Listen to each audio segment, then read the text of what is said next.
Welcome back to College Hill Farm. Well, today we're going to talk about food. We're going to talk about safe food. It's important on your homestead that you have safe food. I know that there are a lot of you out there that can buy, you get your stuff hot, you put the lid on, and then you let it cool. Okay? That is a recipe for botulism. It may not happen today. It may not happen tomorrow. Okay? You might get by your whole life and do that. But you might kill somebody down the road with botulism that you gave something to. So, safe practices are what we're going to talk about today. And we're going to talk about the things that you need to consider for safe practices in your food on your homestead. And it's not just how you can.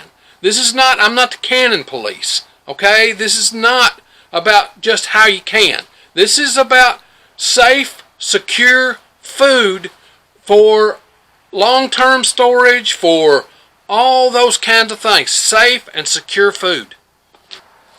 Okay, any food system starts where the food is produced. It starts from seed in the garden and it goes to your plate.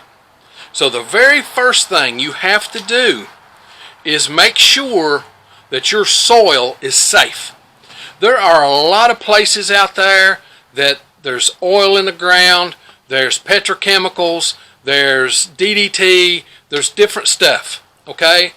All you have to do is take the soil in your garden, bag it up, and I'm sure your local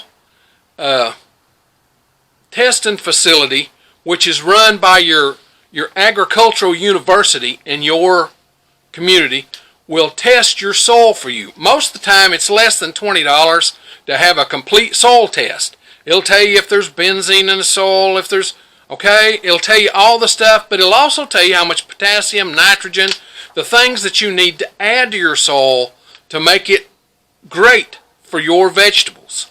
A good quality soil creates good quality vegetables. That's just the way it is. When you're raising a garden, good quality land produces good quality crops, whether it's meat or whether it's vegetable, okay, or whether it's trees or fruits. All right, all of those things come from good quality soil. So the very first thing you want to do is get a soil test. That lets you know that your soil is good and safe. Then you want to think about how you want to control pests. Now, I'm not an organic gardener. I don't tell you that you have to do everything organically.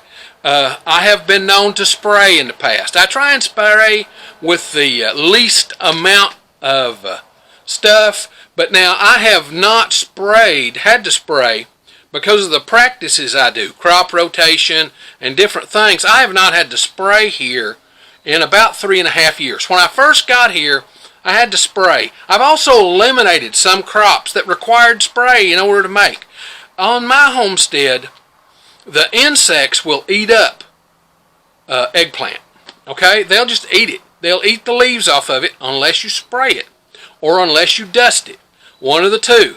Well, for me, I'd rather not spray as grow a crop that requires spray. Does that make sense? I will spray. I tend to migrate toward organic type sprays, stuff that's made from natural things like chrysanthemums and different stuff. I have tried pepper sprays. I've tried mixing my own, compost tea with cayenne pepper in it and things like that. It really doesn't do much. Okay, a good spritz of water with a little dish soap in it does a lot better than most of the things that you can mix up at home by yourself. But there are several things that you can do. You need to learn which ones you want to work with to keep your food safe and secure. Now, if you're like me, the number one complaint you have with grocery store vegetables is that they don't have any taste. They don't have any flavor. You need to learn how to pick the things in your garden for maximum ripeness before they start going over. Okay? You need to learn how to pick, when to pick those Cherokee Purple tomatoes for the best flavor that you can get. You need to learn when to pick your beans so that you get the best flavor and the most amount of nutrition. Most people, if you buy green beans in a can, okay? If you buy canned green beans, now I buy canned green beans. Don't get me wrong. Canned green beans got a place, but I buy canned green beans. But green beans, the protein is in the bean. It's not in the flab. It's not in the casing. Okay? It's not in the covering over the beans. It's the bean itself is where the protein is. So we like to let our beans get full. But if you let them get over full, the pod gets tough. So you got to know the right time to pick. And that only comes with experience. You're going to do this over and over and over. You need to time right when to pick tomatoes. A tomato that ripens on the vine has 10 times the flavor as a tomato picked green and allowed to ripen on the counter. Okay, I have picked tomatoes green and let them ripen on the counter. In the late fall, when frost is imminent, I'll pick green tomatoes and bring them in and put them in the windowsill. Okay, where the sun can shine on them and they will ripen. They don't taste nearly as good as if I had left them and let them ripen on the vine, but they taste better than the grocery store tomatoes. Okay, and they ripen over the course of the next 2 or 3 weeks, and that extends my season 2 or 3 weeks. So you want to learn when to pick your vegetables, when they're at their maximum ripeness. For example, let's say corn. Corn, the day you pick it, it is at its maximum sweetness. But the minute you pick it, the minute you take it off the stalk, that corn starts turning the sugar into starch. Okay? So what you want to do, you want to harvest what you're going to harvest today and put it up today so that it has maximum sugar content to go in your freezer or go in your canner or however you're going to preserve it. Okay? Timing of your vegetables is super important. Also, washing your vegetables. I know I've heard people say they'll eat a cucumber right out in their garden, and I do it too. Okay, don't think I don't. Wipe it off and just eat it. But you don't want to preserve that. Okay, anything you're going to preserve, you got to wash good. You got to make sure that all of your utensils are clean. If you've got a diseased plant, you just really don't want that in your garden. Take it out. Then clean the implements that you had to harvest it out with, to take it out with. Okay, so that you're not transferring that from plant to plant. You have to pay attention to those kinds of things. Being clean with your vegetables is probably one of the easiest things to do. But so many people fail to properly cleanse their vegetables when they bring them in. They'll leave a clob of dirt on them, or they'll leave a bacterial thing on them. And that's just, yeah, it's probably just fine. If you're going to eat it, just eat it right there. Okay? It's probably just fine. You got enough acids and things in your body that most stuff you just churn up. Okay? You've got a good immune system and it just churns it up. But when you put it in a can, or you put it in a freezer, or you set it in your refrigerator for days, what's going to happen is all those bacteria are going to build some little bacteria buddies on the side. All those mold spores are going to build some little mold spore buddies on the side. So instead of having 1 or 2 or 10 that you ate, you're going to eat 1,000. Okay? And your immune system might be overwhelmed by that. Or somebody else's immune system, especially people who are immunocompromised. So be clean. You got to be clean with your garden. You have to be clean with the things that you bring into your home. That's just one of those things. I have a place outside where I pre-wash my vegetables before I bring them in the house. And then we wash them again. Okay, like I said before, I am not the cannon police. Okay, I am not the cannon police, but I'm going to recommend that you can things the way that are tested and time true. Okay, a lot of people can like their grandma did, and my grandmother would can peppers. Of course, she canned them in acid. She pickled peppers, and she would take those peppers and get her brine hot and her jars hot, and just pour the brine over the peppers in the jar, and then put the jar lid on and turn it upside down. It will seal, okay, because it's hot, the jar's hot, the liquid's hot, and when you put the band on it, it will pop and seal. That's not a safe canning method. It makes your stuff crisper. I agree. The Ma's peppers were a lot crisper than mine and Crystal's peppers. Crystal and I water bath can ours. If we can peppers. Most of the time we freeze peppers. We just don't like them canned. If I want crisp peppers, I'll buy some pepperoncini at the grocery store. Okay, if I want crisp banana peppers, pickled banana peppers, I'll buy pepperoncini. They have a process that heats those and sterilizes everything, and there's no human hands involved. It's a whole process that you can't duplicate at home.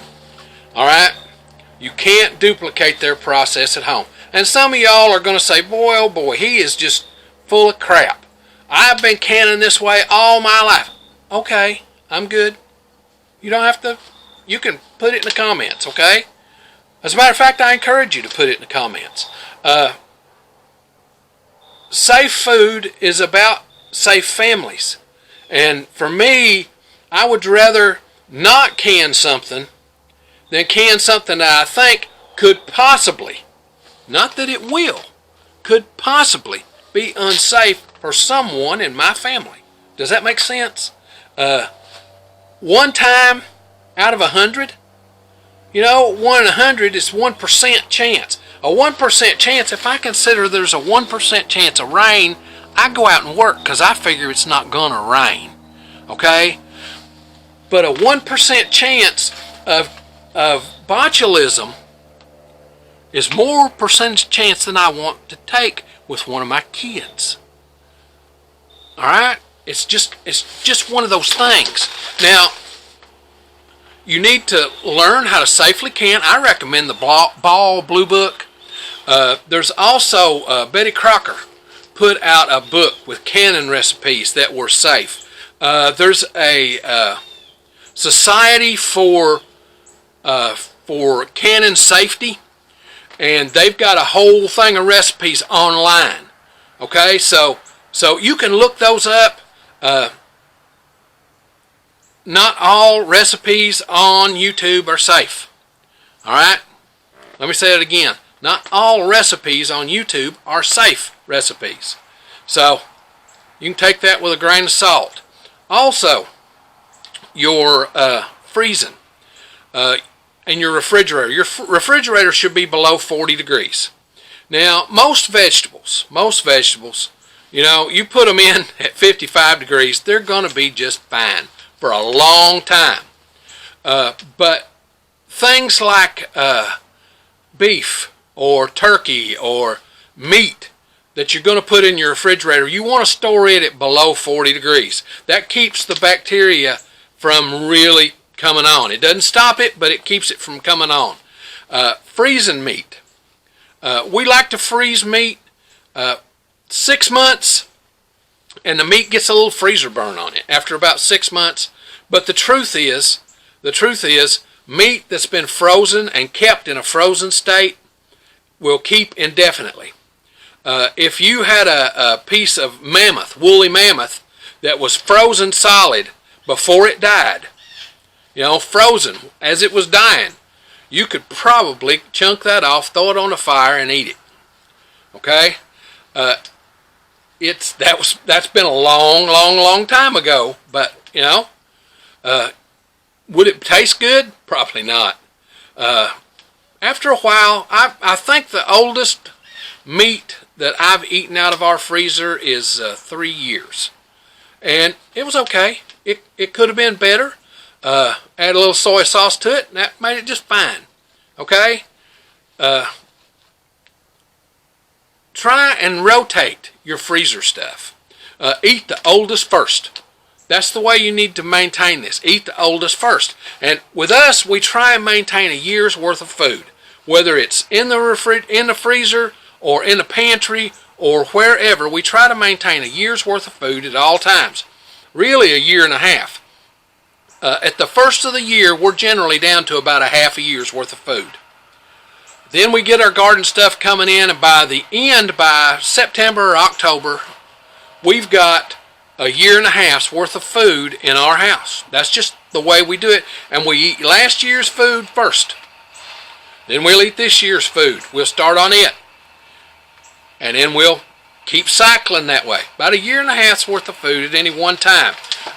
There are some foods that you can keep for 25 years. You can buy that 25-year food. You won't eat it because it tastes like crap, but you can buy it. You know, you can waste your money on that. I guess it would taste pretty good if all you had was rat tartar to eat besides it, but yeah, learn to grow food. That's one of the best things you can do for your whole family. Learn to grow fruit and learn to grow it safely. Fermentation. That's another great way to store food. Everything has to be super clean, okay? If you start with fermentation, everything has to be super clean. I do wine, okay? Wine is a great way to preserve grapes. It's a great way to preserve fruits and vegetables, or fruits. It's a great way to preserve fruit. I love fruit wines. I love peach. I love chokecherry.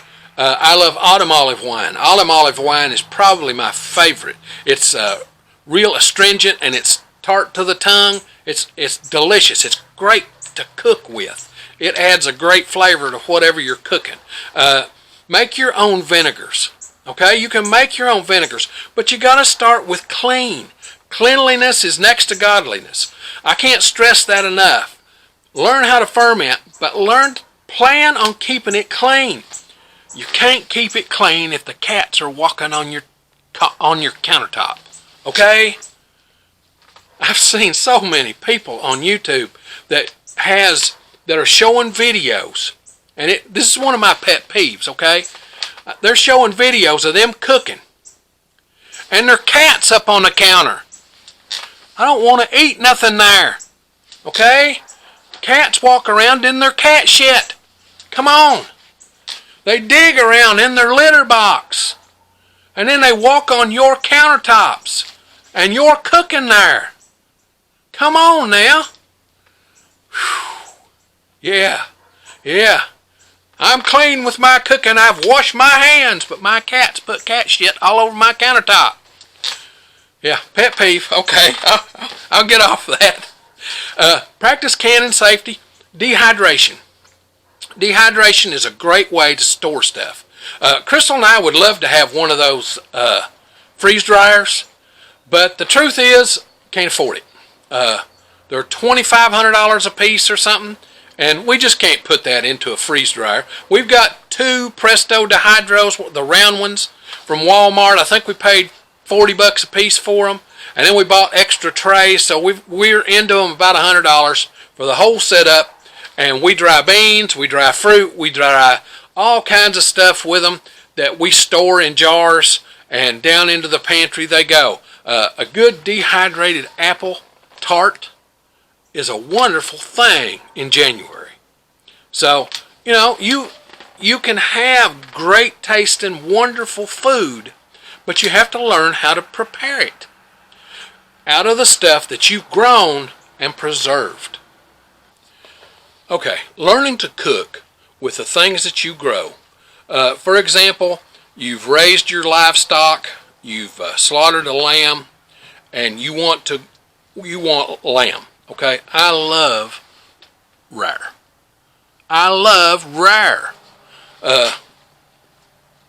They would tell you that rare is not safe to eat. They want you to cook it to an internal temperature of this or that. If you've kept the parasites out of your food, you can probably get away with rare, but I'm not going to tell you that. Most meat, they want you to cook it to 165 degrees or 160 degrees. Any ground meat's definitely 165 degrees. Because, let me tell you, in ground meat, it's easy to get contaminants in there as you're putting it in and putting it in and putting it in and scooping it up and regrinding and mixing. And if there was a contaminant in a little bit of it, there's a contaminant in all of it then. Okay? That's the way ground meat is. So, getting ground meat to those specified temperatures, yeah, that's probably a good idea, okay, as far as food safety goes. But now, lamb, I prefer lamb rare to medium rare, okay? Crystal prefers lamb medium, but I prefer it rare. I really prefer it rare, but I'll cook it a little bit more to medium rare. But if you've raised your own, you know what they're exposed to. You know anything that they might have. You know if they're sick. You don't kill a sick animal. You don't kill a sick animal and eat it. You don't know what it's got. You don't kill a sick animal and eat it. That's not a good practice, okay? And if you've raised your own, then you know if you've got a sick animal. You know that that animal's not something that you're going to kill. Okay? That's something, that's why raising your own food is such a great thing. You know that that animal might have been, while it might have been a little sickly, you're not going to eat it because it's sick. Okay? You're not going to eat it. It's like prions. In the United States, we have something called chronic wasting disease in deer, and I love to deer hunt, okay? I love to deer hunt. I love venison. But we have something called chronic wasting disease. And here in Kentucky, there is no case of anybody ever eating a deer that had chronic wasting disease and picking up a prion from them, okay? There was no known case of it. Our Kentucky Fish and Wildlife, if you will take the head, you can drop off the head at certain places, and they will test it for you for CWD, and then you can go ahead and have your meat fixed and bring it and put it in your freezer, and they'll test it for CWD. They recommend that you don't eat any deer that has CWD, but there's no known case of anybody eating a deer that had CWD that they got CWD. Okay? No known cases. So there are things that you need to do to protect yourself when it comes to meat safety. You don't want to cut up your vegetables that you're going to eat raw on the same cutter that you just cut up a piece of lamb, or that you just cut up your chicken breast that you're going to saute here in a minute. You don't want to cut your vegetables on that same thing, because chicken are notorious for diseases. Okay? They're notorious for it. So you don't want raw chicken or raw turkey or raw goose on a place where you're going to cut up vegetables. Just common sense things. Those are common sense things that are part of your major food safety. Finally, when you're getting ready to put your stuff away, your stuff. You've gone through, you've got your garden all done, you've slaughtered your spring lambs, you've done everything that you're supposed to do, and now you need to put that either in the freezer or you're going to dehydrate it or whatever it is you're going to do. Well, when you do that, you put on a label that says what it is, when it was put in the freezer or dehydrated or whatever, and keep that label where it won't come off. When we use freezer bags, we write right on the freezer bag with a Sharpie. Okay, I keep a Sharpie in my pocket all the time. It's the best thing in the world for working with rough lumber. But you put on there the date that it went in the freezer and what it is. If it's sirloin, put sirloin. If it's ground meat, put hamburger. Put burger or pork burger. I love ground pig, not sausage, just ground pig. It's the best thing in spaghetti sauce that you ever used. Oh, just ground pig. Anyway, make sure to label that. Label your jars when you're canning. Label your jars. You can write it right on top of your lids, or you can put a paper label. We like to write it right on top of the lids because you don't reuse those lids anyway. So if you write it right on top of the lid, you can see what's in it. You can see that it's green beans, or you can see that it's corn or whatever. Yeah, all you have to do is just put a date on top of it, and that lets you know when it went in. Well, if the first one in should be the first one out. If you've got stuff in there from 2020 and it's 2022, then you should be eating the 2020 stuff that's in your canned stuff. Does that make sense? Eat the stuff that's oldest first. That way you get less spoilage. Okay? It's not uncommon for us to eat canned vegetables that are 4 or 5 years old. Okay? They are just fine. Just fine. If we've got canned corn or canned beans or whatever down in the larder in the basement, and we bring those up, yeah, they're just fine. 4 years old, 5 years old. After 5 or 6, 7 years, we start thinking about not. Because they're not bad, but the quality's not as good. A green bean in a can, in a jar, will maintain its quality for, about 5 or 6 years, and then it starts going downhill. It's basically 5 years from the day you can it. It tastes just about like it would if you opened the can that day. So I can't tell any difference. So they'll keep for a very, very long time with no refrigeration. We keep them in our basement, and we've got a cabinet that the door's shut so it's dark. So all of our canned stuff remains in the dark, in the basement, and it's good for 4, 5, 6 years. You know, you could probably eat it 7 or 8 years out, but it just would lose a bit of its quality. And quality is great, but nothing lasts in there for 6 years. We eat the old first, and by the time 4 years is about the longest I've seen stuff on the shelf in the last 10 or 15 years. About 4 years, because we eat from the back to the front. Okay? When you put new stuff in, you put it in the back. Okay? And then that brings the other stuff forward. So always plan to recycle whatever you've got. Cycle it through. Also, stay up with local processing techniques. There are things that are coming down the pike. There are new canners. There are new canning methods. Your local extension service can be a great asset in doing that. They offer classes in canning. They offer the latest in technical research about food preservation, about gardening. They offer the latest information about pesticides and organic practices, and all of those things can be found right there at your local community extension agency, and they're funded through your land-grant universities. Land-grant universities, like here in Kentucky, our land-grant university is the University of Kentucky, and it was founded as an agricultural college. That was what it was founded for, to raise the amount of agriculture ability within the state and within the nation. So it's called a land-grant university. So they're great storehouses of knowledge about how to preserve meat, how to preserve vegetables, how to preserve fruits. And they have local community extension agencies in almost every county. I'm sure your state does too. All you got to do is look them up. And lastly, personal hygiene. If you are working, you're butchering chickens today.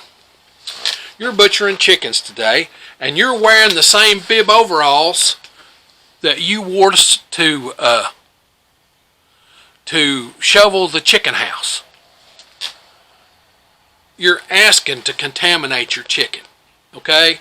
You need to have good personal hygiene. Clean clothes. When you're doing things working with your food. Clean clothes. Clean clothes are important when you're processing your stuff. You don't want to come in out of the garden and have all this dirt on you while you're turning around and processing and canning your vegetables. Go change clothes. It's important. Wash your hands. Keep your hands clean. If you want to, wear gloves. We seldom ever wear gloves. We wear gloves when working with hot peppers, but otherwise we seldom ever wear gloves. Every now and then we'll wear gloves I'll wear gloves if I skin a raccoon or skin a groundhog, because raccoons carry influenza. I found out the hard way. So I'll wear a pair of gloves before I'll skin a raccoon anymore. So, yeah. Now, again, your local extension office is a great, great, great source for helping you with food safety. Now, if you like this stuff, this homestead, do-it-yourself kind of thing, be certain to come on out to the channel and subscribe. We do this homestead stuff every week, sometimes 1, sometimes 5 videos. Just depends on what's going on in the homestead that week. Now, if you hit the little bell, it's right up here. When you come to the channel, it'll notify you when we upload a video. We upload on Sundays, Tuesdays, and Thursdays.